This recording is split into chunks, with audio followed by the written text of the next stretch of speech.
پښتون ټایم کې مو په سلامونو هرکلی کوم. الله دې وکړي چې ټول به روغ او جوړ اوسئ. دوستانو، په اسلام آباد کې د افغان سفیر لور سلسله علي خیل د نامعلومو کسانو لخوا تختول شوي چې پرې تشدد شوی او شکنجه شوې ده، او وروسته بیا له شکنجې او تشدد نه څو ساعته بعد خوشي کړای شوې ده. سلسله علي خیل څوک ده؟ اغلې سلسله علي خیل په اسلام آباد کې د افغان سفیر نجیب الله علي خیل لور ده چې په نړیوال امنیت او نړیوالو اړیکو کې د ماسټري تر کچې لوړې زده کړې لري.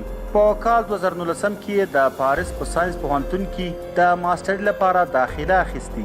همداراز یې ویلي و چې په برلین کې د اروپا د سیاسي څېړنو په بهترین انسټیټیوټ کې هم یوه کلنه ماسټري بشپړه کړې ده او دا به یې دوهمه ماسټري وي. اغلې سلسله علي خیل په 2019 کال کې له یوې افغانۍ رسنۍ سره په مرکه کې ویلي و: زه په دې اند یم چې یوازې د زده کړو له لارې افغانستان ودانولی او د وطنوالو نیمګړې هیلې پوره کولی شو. او ویلي و چې زه له هر وطنوال څخه هیله لرم چې په خپلو درسونو کې هڅه وکړي او د نړۍ ښو پوهنتونونو ته لاره پیدا کړي، او دا د افغانستان لپاره یو مثبت ګام دی. او وایي چې ارزو مې ده چې د زده کړو له لارې د سوله ییز افغانستان لپاره مبارزې ته دوام ورکړم. اغلې سلسله علي خیل په پاکستان کې تر تختول کېدو وروسته ژوندۍ خوشي شوه.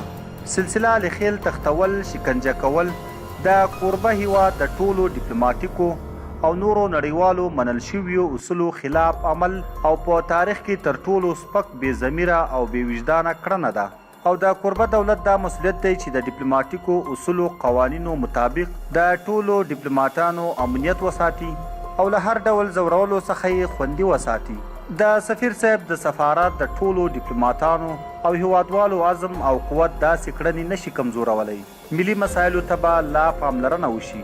دوستانو، دا وه زموږ نننۍ ویډیو د افغان سفیر لور اغلې سلسله علي خیل په اړه وه چې تېره ورځ په اسلام آباد کې د نامعلومو کسانو لخوا تختول شوي او له شکنجه کولو څخه وروسته بیا خوشي کړای شوې ده.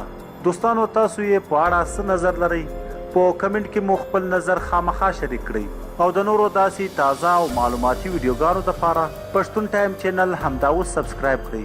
تر بلې ویډیو مو په لوی او بخښونکي رب سپارم. د لوی الله په امان.